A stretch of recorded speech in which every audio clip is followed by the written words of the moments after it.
back to the Stick 'em Up podcast. Brundy, the second round of the playoffs just ended. We just had the end of the Edmonton Vancouver series, and we're definitely going to be breaking that down quite a bit. But what are your thoughts on some of this playoff action so far? Are these four of the teams you expected to see going into the conference finals? I mean, for the most part, kind of coming out of the central portion of the West, I had Dallas coming out of it. I also, in the Atlantic side, I did have Florida coming out of it. And then the hardest part for me was in my brackets was deciding who's going to win between the Rangers and Carolina, and then Vancouver and Edmonton. I had either one of those series going either way. It really came down to what has happened in the playoffs and how have teams been affected going through. I ended up picking Carolina and Vancouver. So obviously I did get those two wrong, but I'm not surprised one bit to see the Rangers and Edmonton in the Final Four this year.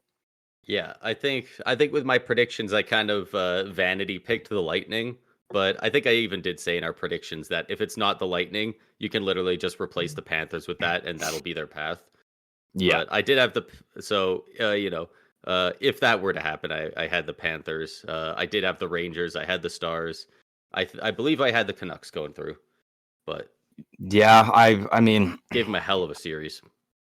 Yeah, and I mean, it looks like if you're someone who didn't watch the game and you just pull it up and look at it, you're like, oh, what a game. It really wasn't. It was Edmonton kind of dominated for 50 minutes, and then the Canucks remembered that they were in a game with 10 minutes left, and by then, they kind of gave everything they had. But at that point, I think it was Quinn Hughes played probably 9 of the first 10 minutes of the third period. So by the time the Canucks started to, get some momentum on the board, Quinn Hughes was just absolutely drained. You could see it when he was out there. He was just... Especially in that final 5 minutes. In the final, in minutes, with time left on the board, with 10 minutes to 5 minutes, so minute 50 to 55 of the game, it was all Canucks, and they were trying to score, and they got 2. And then the final 5 minutes, they could not take Edmonton's zone, and they just kept throwing it back down. And Vancouver had an empty net for a lot of it, and it just had to be Hughes every time beating the first Oiler there so that winning those battles grab still. It and score. And he won every one of them, but he just had to do a foot race 5 times in a row in a minute and a half, and he was gassed out there, dude. He was just doing cardio while the rest of the team failed to take the zone. And credit to him, he did everything asked of him while he was out there. But man, they were relying on him too much for that, and they weren't giving him enough help to take the zone. Yeah, and I mean, even after Vancouver scored those 2 goals, I said it right away when it happened. I said Chris Knoblauch just won the game for Edmonton by calling that timeout. Just to kind of bring his guys in and be like, all right, let's just, take a couple deep breaths. Let's just regroup and let's go and finish the job. Because if they didn't call that timeout, Vancouver just would have kept coming in waves. And I think Vancouver probably would have ended up tying it.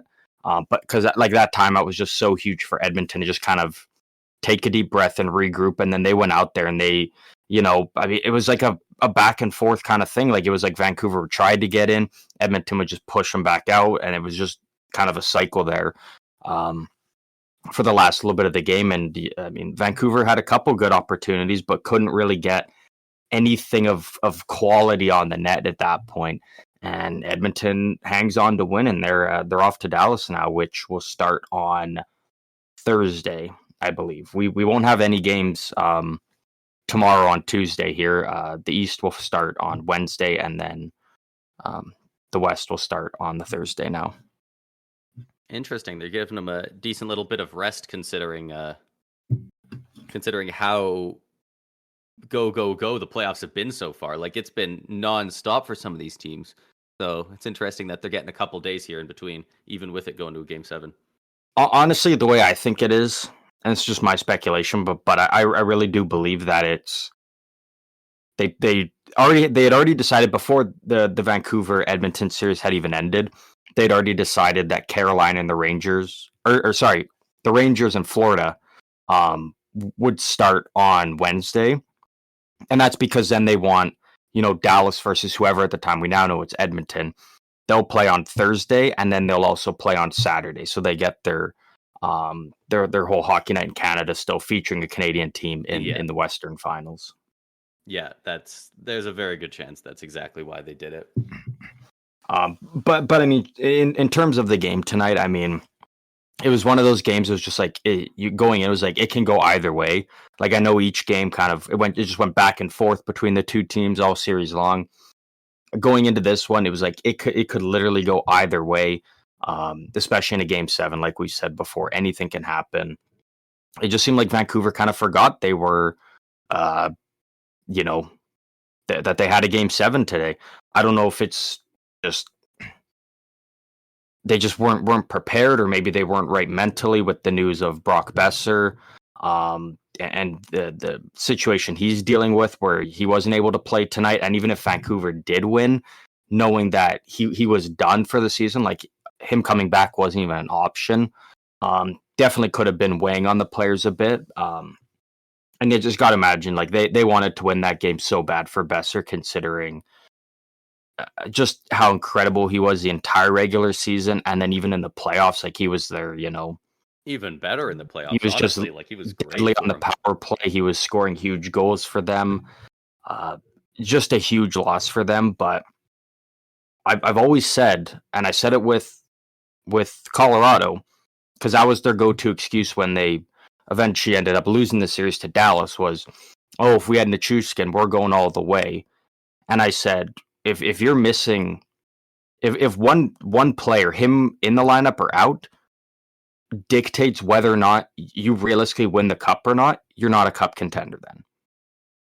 Like the exception is like Edmonton with like McDavid or Draisaitl, because those are probably 2 of the top 3 players in the league.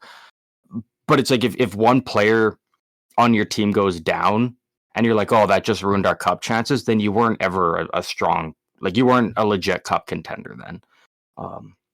And so I think I fully agree with that. I think most teams, if you take one of their top guys, are that it doesn't instantly just pack their season, and it's like, oh, well, we can't win. But now, it lowers, it makes it a lot harder. Like it makes it tougher, but it comparing it to the other top teams, right? Like the Panthers without Tkachuk, they have a lot harder time against the Rangers now, and vice versa. If you take a Panarin, a Kreider, if you even want to say with how good he's been in the playoffs,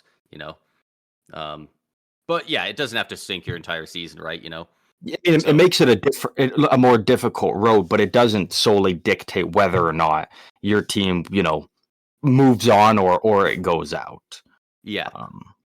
So I mean, like again, it's obviously very tough for Vancouver. Like that's your top goal scorer pretty much, and and the guy that the team went down in game 1, which did not help them either.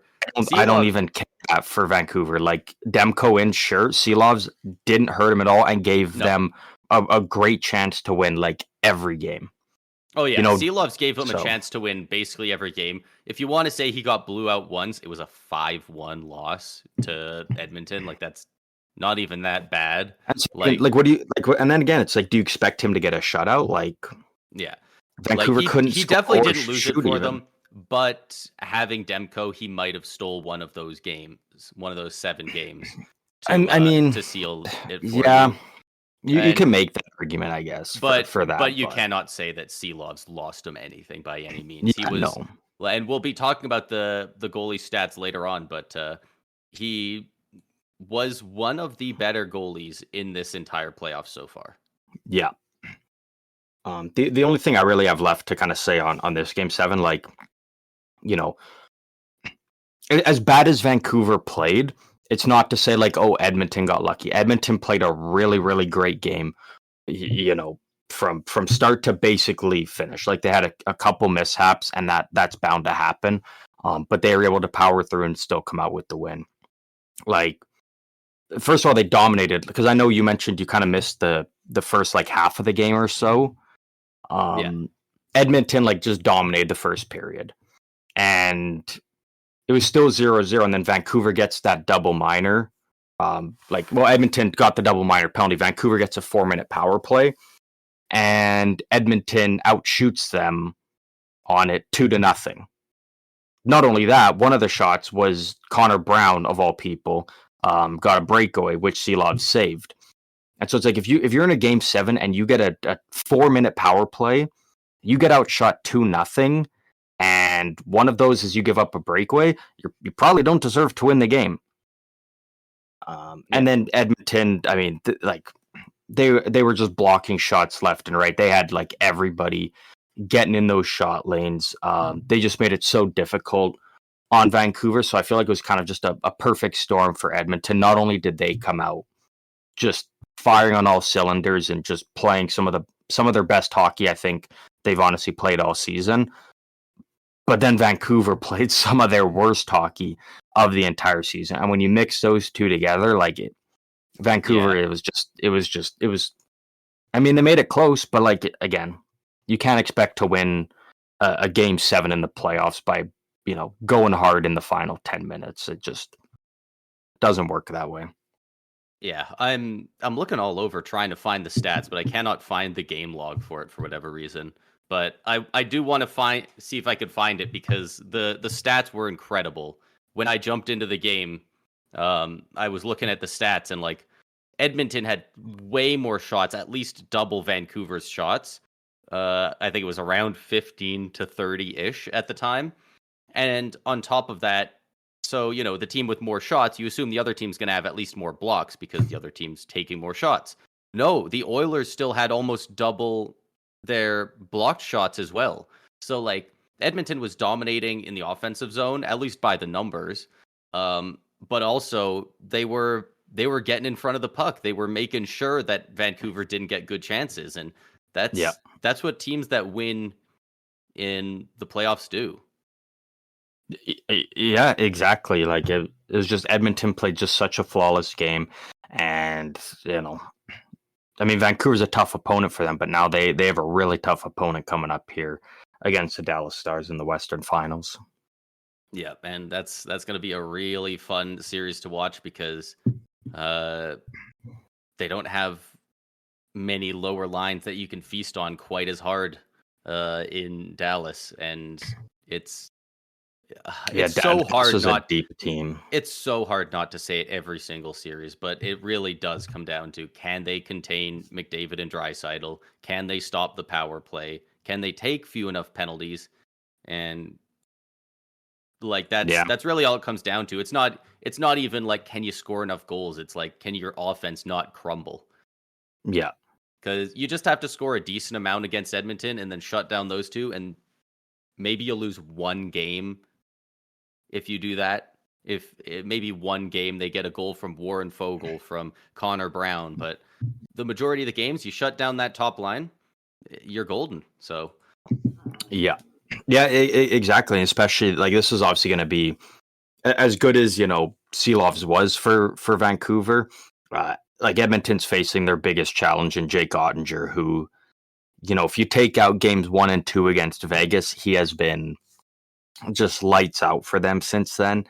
And again, it's going to make it very tough for Edmonton to, they're really going to, again, it's the story with Edmonton. They're going to have to rely on their top guys, their best players to get it done if they want to win some games in this series. Because again, Dallas is just such a both forwards and defensively way deeper, and in the goaltending, Dallas obviously has the edge. But Jake Ottinger is definitely going to have to be on his A game, because if you have an off night and you're going up against the top end talent that Edmonton has, could be a very long night for you. And speaking of the Stars, we can also talk about that Game 6 double OT win that pushed the Stars past the Avalanche. Oh shit! Yeah, we didn't even talk about that. Yeah, I just realized we hadn't even had a podcast since that. And do you want to talk about the goaltender interference call? I'm actually kind of heated now because you brought it up. I kind of forgot about it and thought it was just we've moved on from, but I realized, we actually haven't talked about it. Honestly, very well could be the worst call I've ever seen in any NHL game. Like, I've seen some bad ones before, but like that very well could have been the cherry on the top and could have very well been just totally Stars season. Totally just dismantled the playoffs and took all integrity out of the game. I mean, you're looking at it and it's so obviously Mason Marchment scored, and then the refs immediately wave it off because they think that Matt Duchene interfered with Georgiev. I mean, he technically did, but it was also he was out. He wasn't in the crease. Georgiev came out of his crease a bit to make contact with Duchene, and then Duchene got pushed by Colorado's defenseman. He didn't get pushed into the crease, though. He got pushed outside the crease still, but Georgiev was the one that come up and make the initial contact. And Marchment scores, refs immediately, no goal. Review, we watched it, and we were like, oh, like this is 100%, like this is it, series over. You know, ref's going to say good goal, and then, you know, party on the Dallas bench. No goal. And brutal call. And if Colorado went on to win that game again, was that in overtime? That was in overtime, right? That wasn't like at the end of the third. It's in the first overtime. Yeah. And as soon as that happened, I was like, uh-oh, because if Colorado comes back to win this now, anything could happen in Game 7. If Colorado won that series, like at that point, what's the point of even watching the playoffs then? Yeah, now you're just watching the refs bookkeeping, like yeah. And then I think the refs honestly would have went insane having to sit there and be like, shit, what do we do? You know, McDavid and Draisaitl or McKinnon and Rantanen and Makar, like what do we do? Who do we pick? Because to me that was it was such a horrendous call, and it didn't occur to me until 2 days later after the game. Matt Duchene scored the eventual game winner in double overtime off a terrific pass by Joe Pavelski, by the way. And I was just like, oh, the guy who allegedly got the goalie interference and got the goal called back comes back to win the game. It didn't even cross my mind until 2 days later. There was like Duchene, the guy that was with the Avs and wanted out. They didn't move on from him. He wanted out because, as he said, he wanted to play playoff hockey. And Colorado's played like nothing but playoff hockey since, whereas Duchene really didn't have as many cracks as much or as many games. Certainly doesn't have a ring like them. Maybe this year. Yet.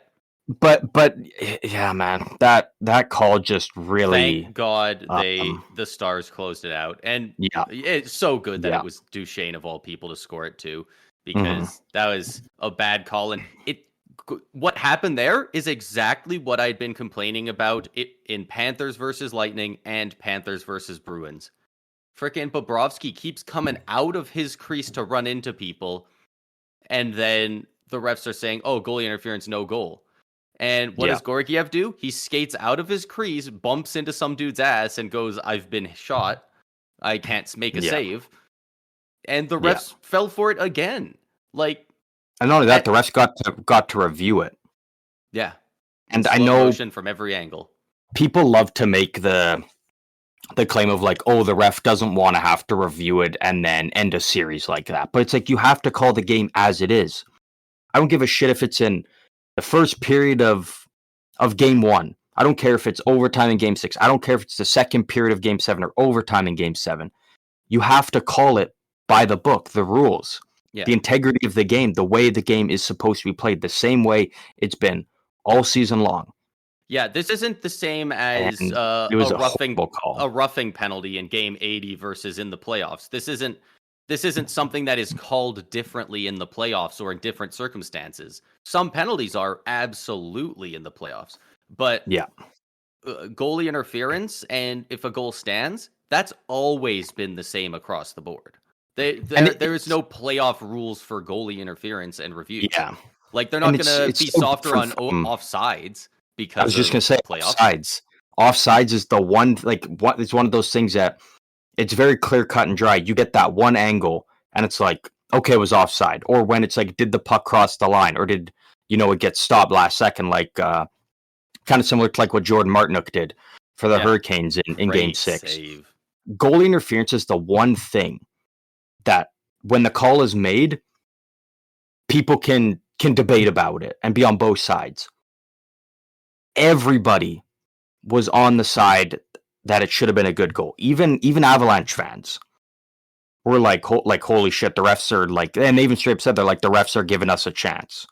Yeah. The refs just gave us a blessing, because even they were like, I even saw one Avalanche fan that said when he saw the replay during the review, he just turned off his TV and was like, that's it. And then he ended up flipping the game back on when his buddy texted. He's coming back, but yeah. Yeah, when his buddy texted him that it was no goal. But it was like, when you've got like everybody saying it's a good goal, that's how you know that it was really messed up. Bad call. Thank God that it kind of righted its wrong in the second overtime, and the Stars ended up coming out on top, because that could have been bad. And we haven't even talked about a biz nasty Paul Bissonnette on. Do you know? Was it on TNT? Yeah, it was on TNT. Massive coverage for the NHL. And it was the only game on. The only game on, and game, and it's the only NHL game on. Everybody's watching. Yeah, and he straight up called out the refs and said, "I don't know if the refs have their sports book open or what, but that was a horrible call." Not only that, straight up called. He said DraftKings Sportsbook, because like DraftKings they're one of the biggest sponsors. Yeah. He straight up called out the refs, saying they're betting on the game. It's fixed. Like, he said it. I don't know if he actually believes that, or if he's just saying that to emphasize how bad the call looks. But that's the thing with Bizzo. That's a massive thing to say on such a huge platform. He calls a spade, though. No, it was absolutely correct. And respect him for that. Nobody on the panel for the NBA or any of that would have the balls to call out a referee like that. Like, even in the MLB, with how bad Angel Hernandez is, nobody would say something like that. So having Biz Nasty there to say exactly what everyone at home watching is kind of thinking, it was kind of nice. It's very similar to how Brad Marchand was saying, if you injure a guy on the other team in the playoffs, your team's chances of winning go up. Like, nobody wants to say it, but like, it's good for your team. It's good for your chances of winning. So exactly right. It's nice to see a little bit of honesty out there. And as far as I know, the NHL has not commented. They haven't said anything, because no, I think they just swept it under the rug and hoping they ostrich this stuff so hard. They just Dallas won. Yeah, they just hide from it, and everyone's going to be talking about the Oilers game. The Oilers-Canucks game in a few days, so let's just be quiet, and then it'll go away. Yeah. And unfortunately, today, how can we just sit on that and keep talking about it forever? It moves on, right? Exactly. And then the cherry on top is, again, Duchesne getting the overtime winner in Colorado, and he does the signature like Patrick Kane, like heartbreaker, Selly to end it off. Was just absolutely poetic after all of that. And again, like, to Colorado, great season. Oh yeah. I don't think they have much to hang their heads about. It was like, Dallas is just a wagon right now. And not only that, obviously, I don't want to, suck off Dallas too much, because I've obviously been on the Dallas bandwagon since the beginning. But Peter DeBoer, so we talked about it after the first round. He is 8-0 when it comes to Game 7s in the playoffs, which is just absolutely absurd. Every Game 7 he's walked into as a coach in the NHL, he's come out, fist pumping and cheering. His coach clutch, like, that's wild. Not only that, so he took New Jersey to the Stanley Cup final. Unfortunately, they didn't win. His first year with San Jose, he took them to the Cup final. Unfortunately, they didn't win. In the last 6 seasons, he has gone to the Western Conference Finals 5 times with three different teams. That's crazy. He is a coach that has had a lot of postseason success and just hasn't been able to get over that final hurdle and win the cup. And I just got to imagine he's sitting there like looking at what Dallas has already done. Like, you've already gone through. Also, Dallas is the only team in the salary cap era to knock off the 2 previous Stanley Cup champions in the first 2 rounds of the playoffs. They took out Vegas and then Colorado. So it's like Dallas has been just grinding, and I'm very, very excited to see how they're going to match up against Edmonton, because it's 2 powerhouse teams really kind of clashing together, and teams that have a lot riding on this. Like, obviously Dallas wants to win for their coach. They've got guys like Joe Pavelski, Jamie Benn, Tyler Seguin that are kind of getting a little bit more up there in age, more so Pavelski. And you want to try and win for those veterans, all guys who have lost in the Cup finals before. Actually, scratch Seguin. He won with Boston, didn't he? Yes, he won in his rookie year, I believe. Yeah. So at least for, Chris Tanev there. We'll use Tanev. So, they got a lot riding there. And then Edmonton, McDavid and Draisaitl, and how many kicks at the can do you get? Is Draisaitl sticking around? Especially, because after this year, Draisaitl's got 1 more year, and then if he sticks around, he's going to have to get paid. So you want to try and win while Bouchard needs a contract soon. They're going to every lose. Year you are with McDavid, but especially now they are in win now mode. And with that Stars win over the Avs, it really felt like almost a changing of the guard a little bit. We've kind of already seen it with Tampa in the past few years, but it was a lot of the same teams doing very well in the postseason for a bit there. And the Lightning have fallen off a little bit. The Avs had a first round exit, and now they've had a second round exit. That's 2 years in a row where they didn't make the conference finals after being an incredibly dominant team. The Golden Knights being out in round 1, I'm sure they'll be back, but them going out hopefully so early. Next year. Yeah, so them going out so early as well. It's weird, it's not 4 teams in the Final Four that feel like they shouldn't be here or that I wouldn't even have expected to be here, but they are teams that, which of them is the most recent to win a cup, right? Is it the Stars? No team in the Final Four here has won a cup in this century. This millennium. The most recent cup win, is the Stars. The Dallas Stars doing 99. So in 99. Yeah. And obviously Florida's never won one. So, but it's, and I do feel for Colorado, because you're kind of looking at your team coming up and you're like, man, we've reached our peak here. And it's like, man, we're going to start to have a good rivalry here with Dallas, where they got Heiskanen, Robertson, Hintz, these young guys that match up with our young guys, but we kind of got the edge. And then out of nowhere, now, Dallas has Thomas Harley established himself as a top defenseman. Jake Ottinger, shown to be one of the best playoff goalies in the league. And then you've got Wyatt Johnston start to dominate. Now Stankoven, and now it's holy shit, Dallas looks like it's going to be nasty. They're good now, but if they don't lose too many of these pieces in the next few years, once Stankoven has got some years under his belt, Wyatt Johnston, that's going to be a fucking scary team, man. They already are, but off. Then maybe some will leave, but if they keep winning and doing this, the boys are going to be hey, let's just keep doing this. Yeah. Let's just keep this rolling. What are we thinking though for this series? Dallas Edmonton. We'll start with this one kind of. And what are your predictions for it or thoughts? I'm thinking the Stars will take it. At the same time, McDavid will win a Stanley Cup at some point. He will. He will not retire without a Stanley Cup, and that's got to come at some point. And he's 8 games away. He's 8 wins away right now. So, objectively, look at the teams. I think the Stars have it, but on any given night, McDavid can say, "Nope, fuck you, I'm winning."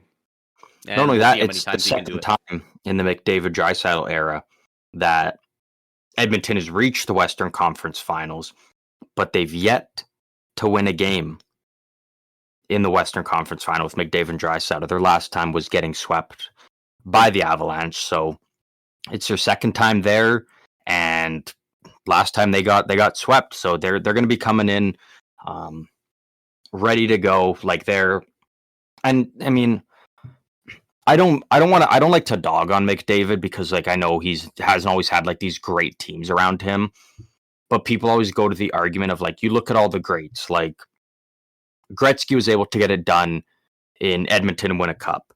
Crosby with Pittsburgh, Taves and Kane with Chicago, Lemieux with Pittsburgh. And it's like, and people say like McDavid's legacy is kind of hinging on, can he bring a cup to Edmonton? Which I do think eventually he does. Like it could be this year, could be next year, could be the year after. But I don't think his legacy hinges on it at all. I think people are not used to the era that we are in. People aren't used to the fact that there's 32 teams in the league.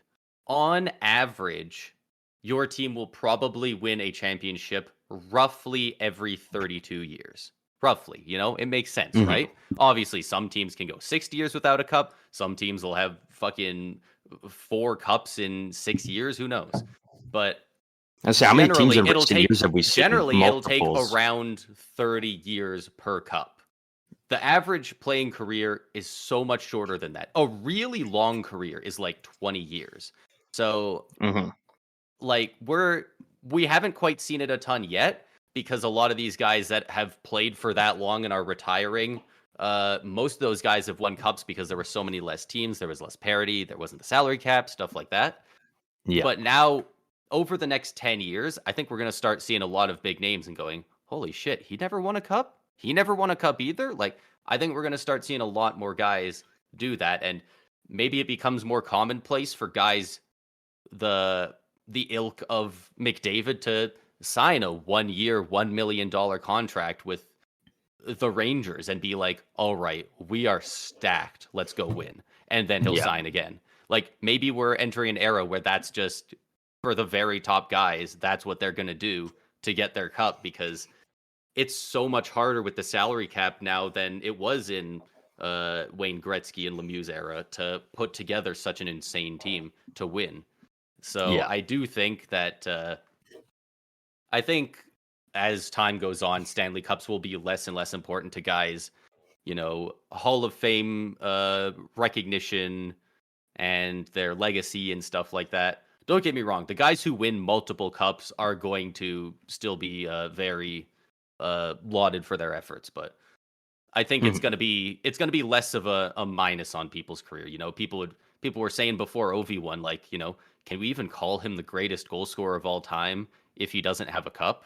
But if Washington wasn't willing to shell out the money to get the guys needed to surround him, then that's not on him, right? Like, this isn't the NBA. One player, and sometimes they can, like with guys like McDavid, but it's a lot harder for one guy to go out there and dominate an entire game.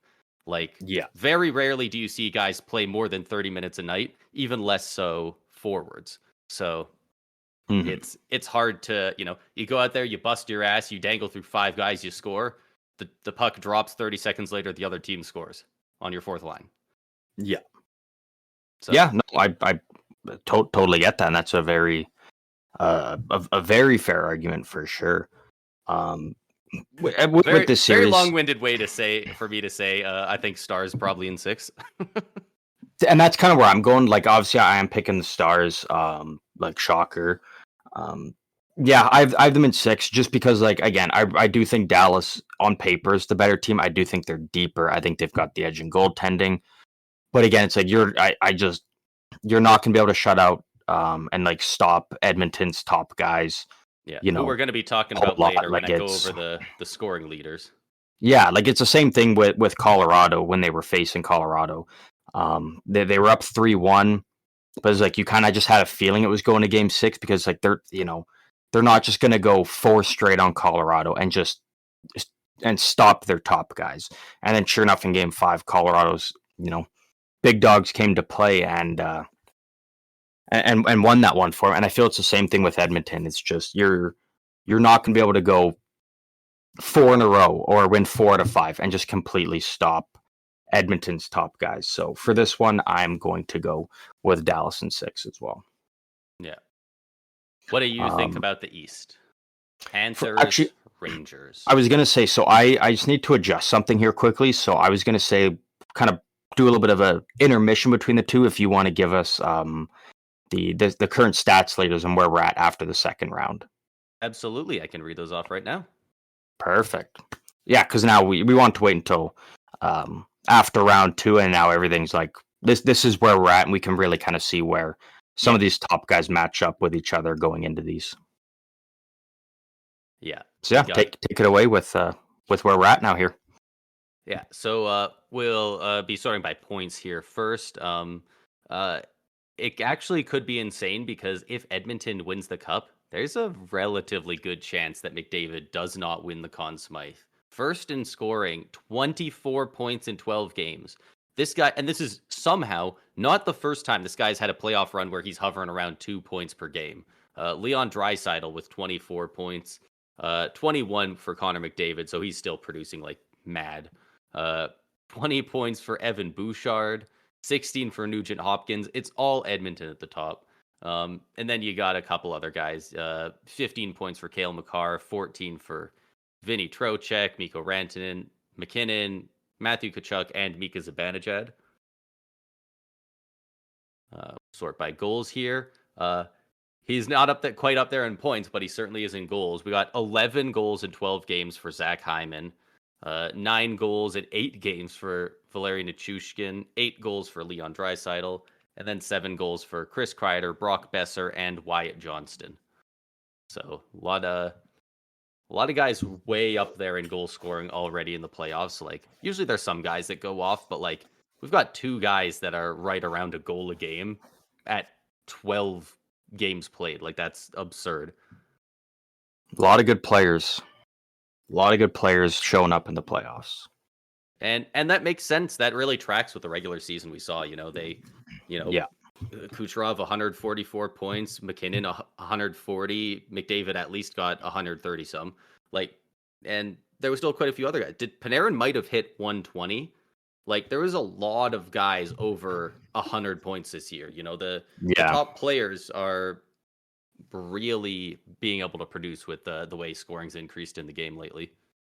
Oh, for sure, yeah. And then we'll do the goalies here as well. This is with a minimum of 9 games played in the playoffs. So this will pretty much only be goalies who made it to the second round. Well, it has to be 9. But we got at the top, it's still Jeremy Swayman, and it's still by quite a bit. For goals saved above expected, he's at 13.3. In second, we got Igor Shesterkin with 8.8 and Jake Ottinger in third with 5.2. And then for save percentage, it's the exact same 3 guys who are quite a bit ahead of number 4. It's really these top 3. Jeremy Swayman with a 933, Shesterkin with a 923, and Ottinger with a 918. And then the next highest is Bobrovsky with a 902. So it's all the goalies are hovering anywhere between kind of an 890 and a 900. And then there's Swayman, Shesterkin, and Ottinger, who are actively going out and stealing games for their team. Yeah, like just some of the performances we've been seeing from players, and especially like, it's one thing when it's like, okay, first round and they've done this, let's see them keep it up. They've kept it up through round 2, and now we're like, hey, this is impressive. And now for a lot of these guys, it's eyes on, can they, continue this, throughout the third round, and then we'll be doing it again and seeing how they perform in the cup final for whatever teams get there. Yeah. So, sorry, I was just reading something here on the goalie stats. But yeah, that's all the stats we got here. Are you good to talk about the Eastern Conference, or do you need more time for something? Yeah, no, yeah. Let's do it. New York Rangers, Florida Panthers.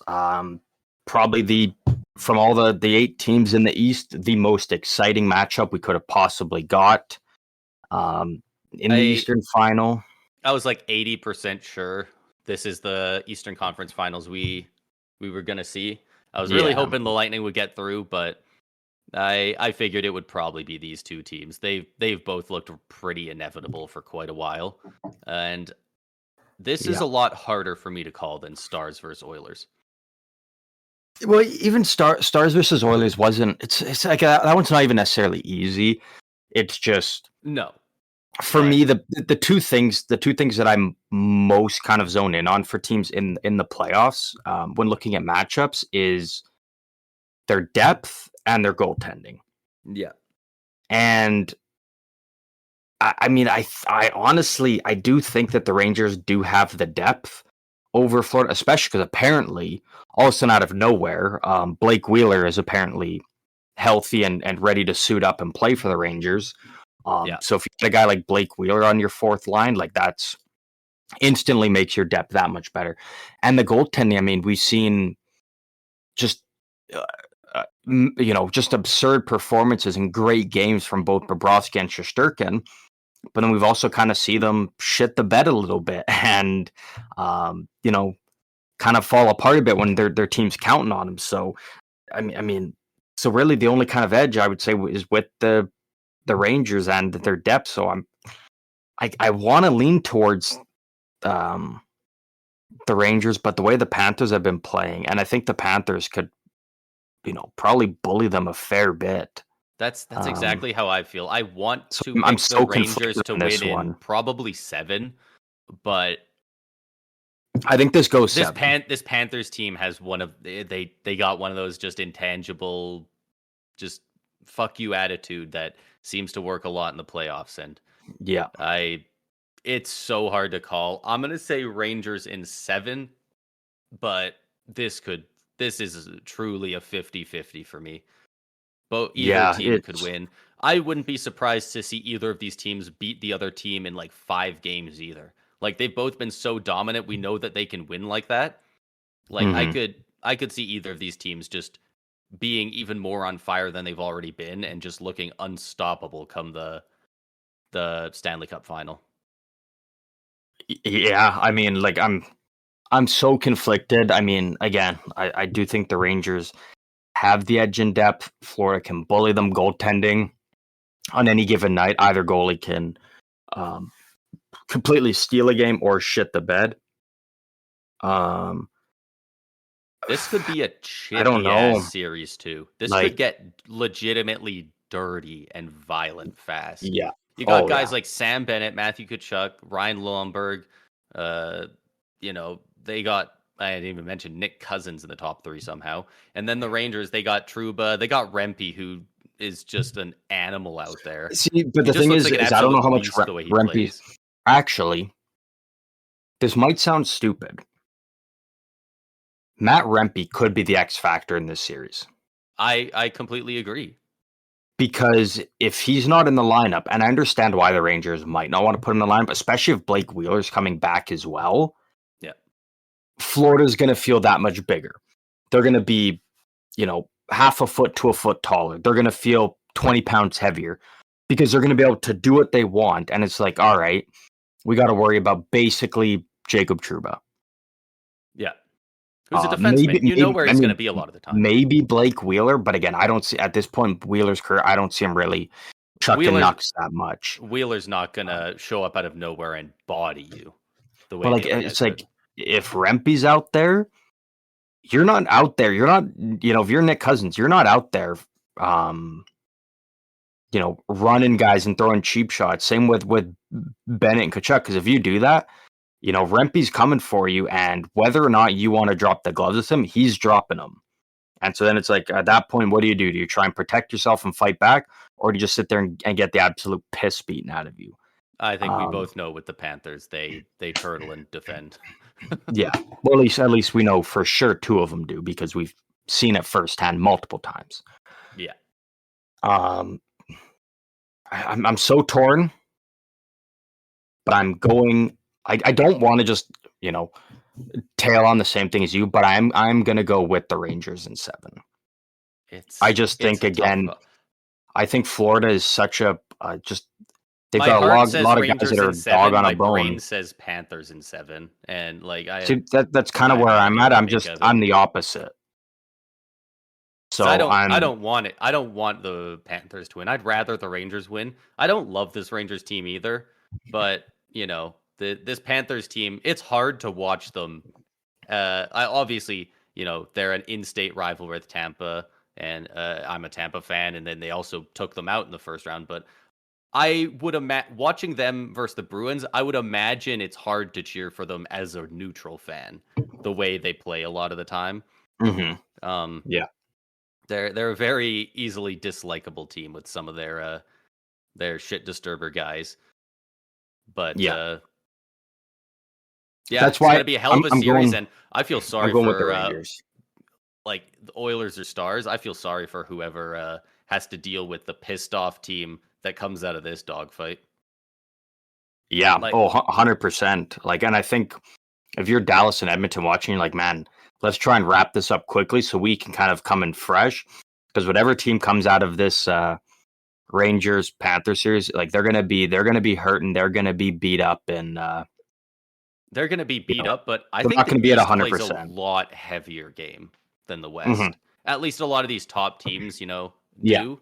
So I think, if they aren't too beat up, they're going to come out and they're going to beat whichever team comes out of the West into a pulp. So they better be Yeah. ready for that and hope that these teams, get their pound of flesh over whoever wins.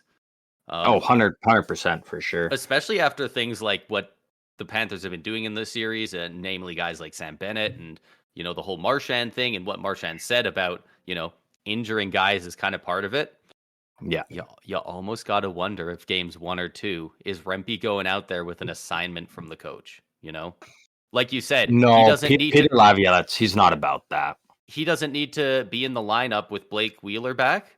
So is it okay if he gets a big old suspension and one of their guys isn't playing? Like, I think if Rempe does that, I think that's on his own accord. I don't see Peter Laviolette sounds like pulling Peter something like Laviolette that. doesn't want to win the Stanley Cup. No, he's just not the type of coach to tell his guy go out there and purposely injure and Yeah. potentially hinder the career of another guy. He's a veteran of the game as a coach. He's not about that. Yeah. If And you Rempe like does to it, think that's other because guys Rempe's are, but looking at it like this is Paul how I Maurice can help certainly the ain't team. above it. See, I don't know. I have a hard time believing that a coach ever willingly has a guy go out there with the sole purpose of He's not injuring telling them, someone. at the very least, he's not telling them to stop. Hmm. With Paul Maurice, I would give you that. He's not telling him to stop because we've seen the antics I assume he's all not season long going to from him some of like their a guys. like a John Wick villain, go and say, "Hey, that guy, take him out." But I assume he is saying, "Hey, get in there, mix it up. Whatever happens, happens." Wink, wink. I'm sure it's a lot more like that, but the Mhm. message is relatively the same. Yeah. Yeah, but And I am gonna go with I'm gonna say that the Rangers do win this in 7. And it's gonna be every game is gonna be like just a must watch game. yeah, it's been like that for the majority of the playoffs, but from here on out, every single game is going to be incredible to watch. 4 teams left, the best of the best, top talent in the league. Um, yeah, Yeah. and interestingly enough, I'm just now noticing in the Pacific, number 1 seed Stars come out. In the Atlantic, number 1 seed Panthers come out. In the Metro, number 1 seed Rangers come out. In the in the Central, number 1 seed, the Stars, and in the Pacific, number 2 seed comes out, just winning 3-2 in a game 7. We were very close to getting 4 1 seeds. Yeah. Yeah, like it's and you could even make the argument based on the way Edmonton played minus their first, 20 games. We're the best team in the Pacific. So, like we're just going to be getting great games every night because we'll only be getting 1 game per night. And they're all going to be fantastic games, and I'm very excited to see how these go. Yeah. We've gone a relatively good amount of time here. Do we want to talk about Brind'Amour's extension and Berube's signing now, or do we want to save that for We next We one. can. I think we can talk about him because I don't have a whole lot to say about him because, like, Okay. really, there's not a whole lot. Well, yeah, Um, especially with Brindamore, he's staying, so it's not yeah, a new style coming in, right? We just know he's going to be there. Was it it was like a 4 or 5 year extension, right? Like it was a good while. 5 year, 5 years. and Of course, so, coaches can be fired at any time, but yeah. But the thing is all that. So the first thing I'll say with um Brendamore, the fact that he signed a 5 year deal shows that all those reports of him, that offer on the table and getting pulled and him potentially being out were false. Because if those were true, you're not going to go and immediately be like, all right, here's a 5 year deal now. yeah. Because the way it works is, so say Brendamore coaches one season with the Hurricanes and they suck and he's fired. And he's making 2.5 million. Any team could go out there and sign him to, say, a 4 year deal and say, we'll give you 3 million per year. That means for the entire length of that 4 year deal with the other team, the Hurricanes are paying 2.5 million of his salary. So if, Of the salary of the new one, or yeah, is he collecting 2 paychecks? yeah, no. So say, Vegas, for just example, fires their coach and they bring in Brendamore, a 4 year deal at $3 million. For that 4 years, Vegas is only paying him 500,000 per season. Carolina has to pay that that other 2.5 million. Interesting. Okay. So, and that's the thing. So, like, if Sheldon Keefe goes in, because there's rumors of Sheldon Keefe going to New Jersey, I don't know what his how much he was going to be making from Toronto, but I believe he had the 2 years left on his deal off his extension now.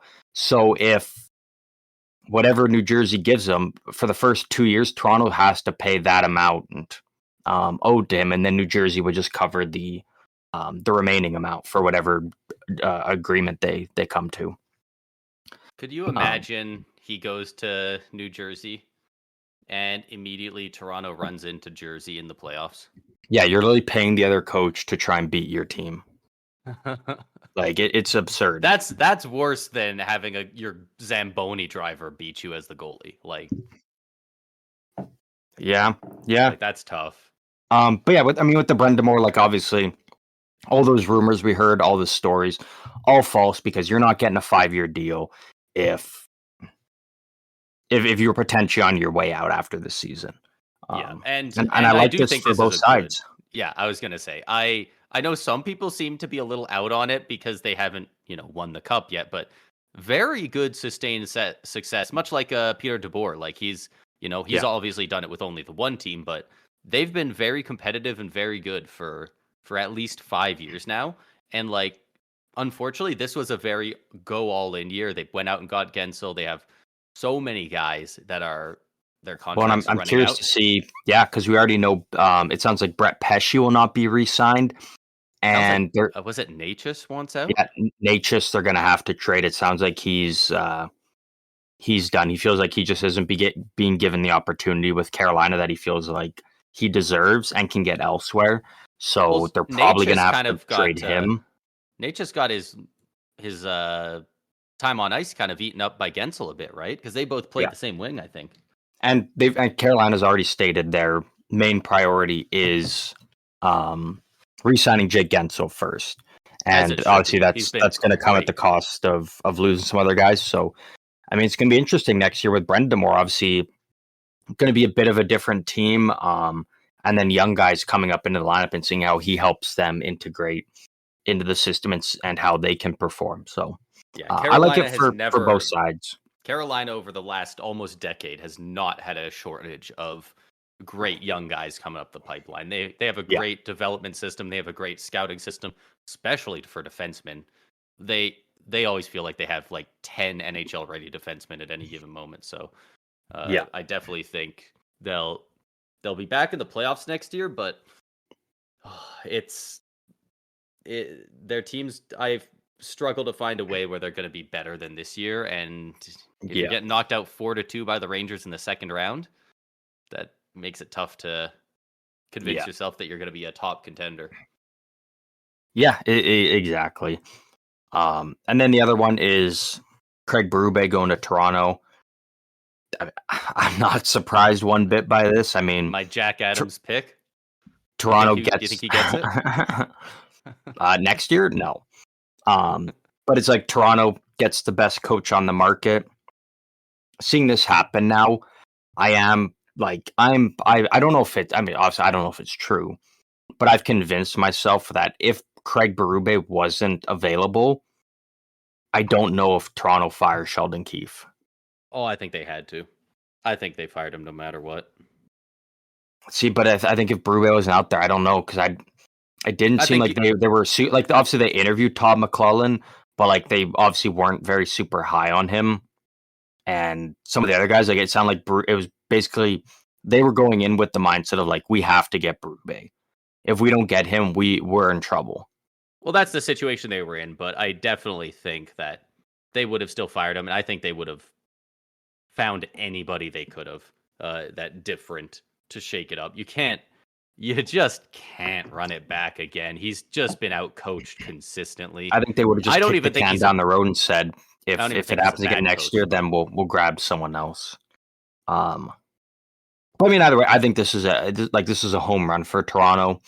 I think this is a coach that is going to be able to get the most out of their top guys. Whoever their top guys are going into next season, because obviously it's going to be a lot of changes happening with Toronto. But I really like this move for the Leafs. I think it's a great hiring.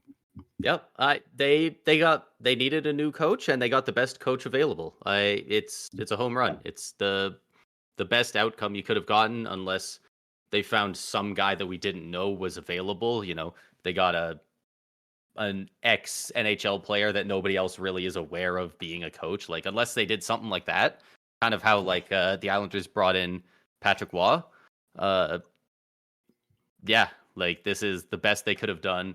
And it'll be interesting to see, like, the Leafs have such a specific play style, almost more than any other team in the league. And I do wonder if that's going to be immediately apparent. Like, as soon as the regular season hits, hell, when the preseason hits, like, are they going to hit the ice and look like they play an entirely different style of hockey? Or is it going to be they look a little different?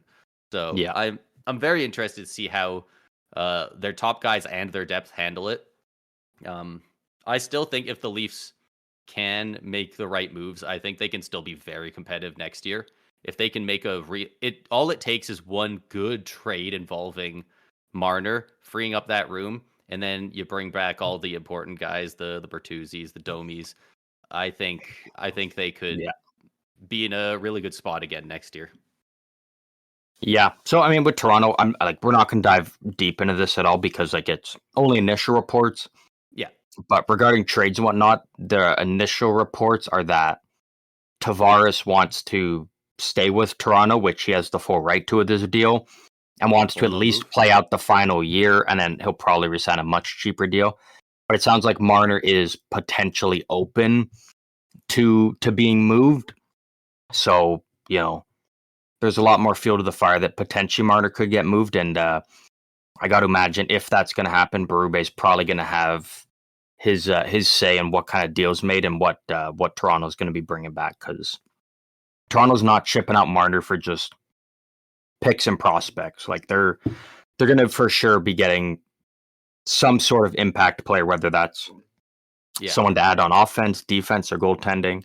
I was talking to somebody recently, and I don't remember if it was you or not, that mentioned that it sounds like Nashville is interested in Marner.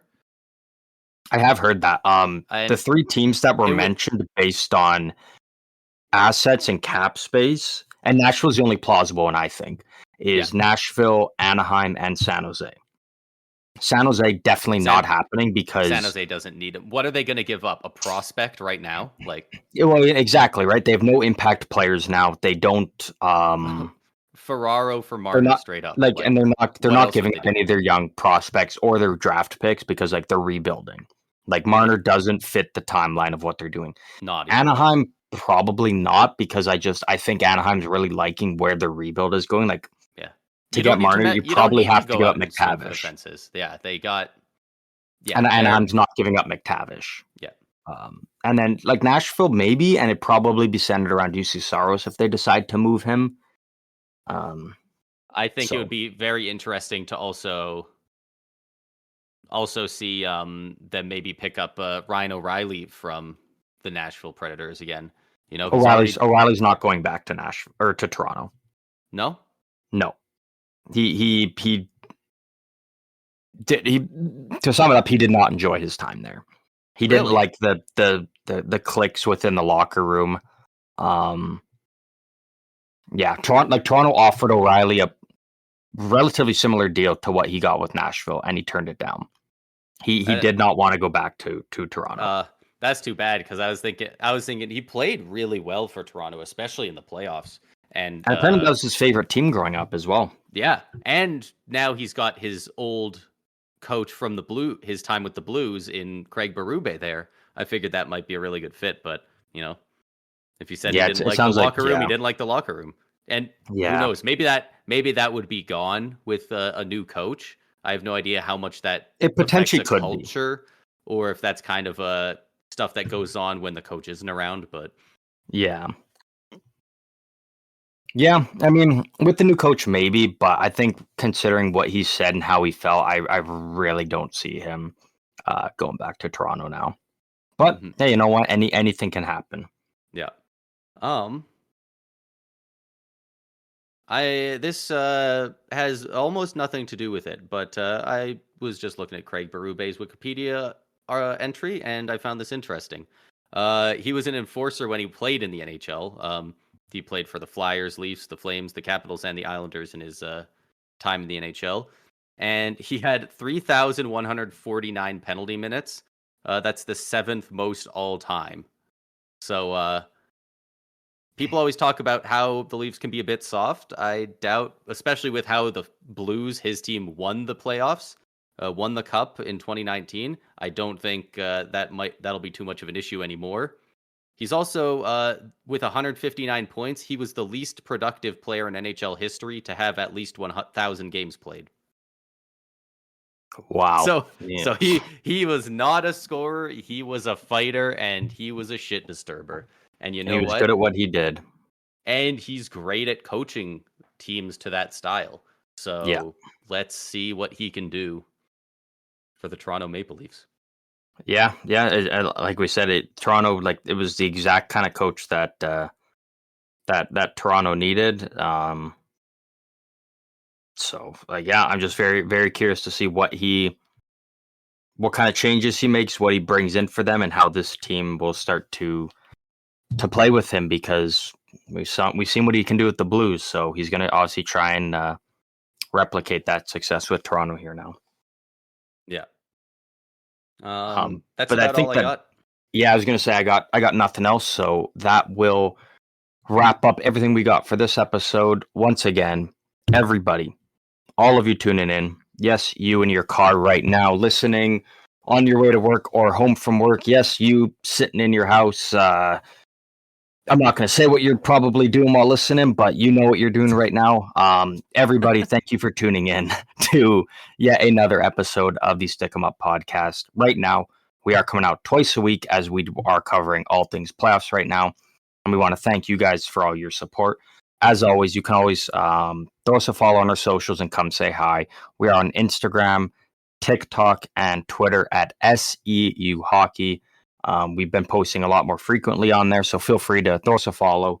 Come say hi. Come talk about the playoffs with us. Let us know your predictions for both the West and Eastern Conference Finals, and we can chat about them with you. We can talk about them here on the pod, and we just want to engage with you guys and talk hockey, because that's what we love to do.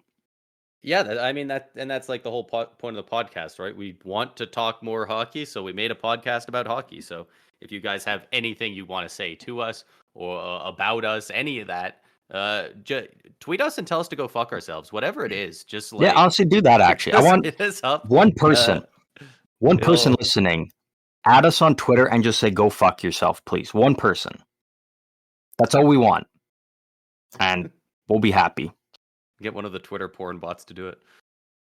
Yeah, and we have been talking a little bit over the last couple of days because playoffs are coming to a near end, and then obviously we'll have some kind of stuff with the draft coming up and free agency. But after that, like, we do have a long off season where there's not going to be a whole lot of new stuff and current stuff going to talk about. So if you guys have any ideas of what you'd like to see from us during the off season, any just kind of stuff you want us to talk about or ideas, feel free to let us know, and we will definitely take it into consideration and probably do it, because right now we are struggling to come up with what we want to do during the off season. So yes, one thing we are planning on doing at some point in the off season is we're probably going to do one team per episode, and we're going to do an all-time team for each team in the league, and that'll basically just be like, we're going to pick 12 forward, like, just make a lineup, 12 forwards, 6 defensemen, 2 goalies. You could throw in a couple healthy scratches or bench warmers in there. A coach. Gotta have a coach in there. Yeah, you can pick a coach as well. And we're going to do that for every team, and just throughout their entire tenure as a team, pick all the best guys in your history. So, for the Islanders, it could be your Butch Gorings, your Trottiers, and like that. And for some of these newer teams, obviously you're probably going to have Jared McCann on there if you're a Kraken fan. So we're going to be doing that all-time teams. Some of them are going to be a little more dated than others, Canadians teams probably, and the likes of that. But it'll be fun. So if you've got a favorite team that you're passionate about and you feel like, hey, that might be a little fun, throw it together, tweet it at us, DM it to us, whatever.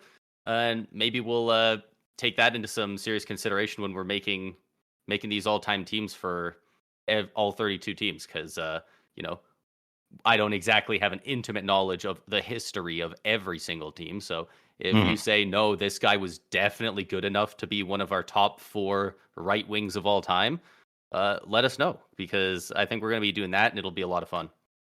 Yeah, and not only that, if you are a fan of a certain team, say you are a Boston Bruins fan, and you know that the Bruins are coming up for the next episode that we do, if you go out of your way to come up with your top all-time lineup for the team, you send it in. We will make sure we will not only take what you say into consideration, but we will even just list off your entire lineup on an episode, and then kind of compare it to ours as well. We will fully shout out your entire team from top to bottom, and then see how your teams maybe compare it to ours. Yeah, compare our list to somebody who's actually very intimate with the team's history, and is it similar, or is it like, are we way off base, right? So that exactly, be, really good as well. Yeah, for sure. Yeah. But yeah, I think that wraps up everything we got for this episode.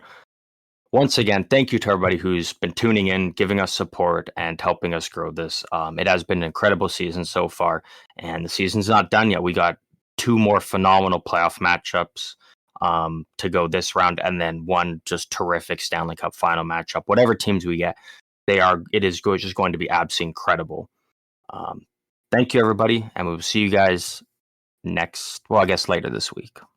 Yeah, on Friday.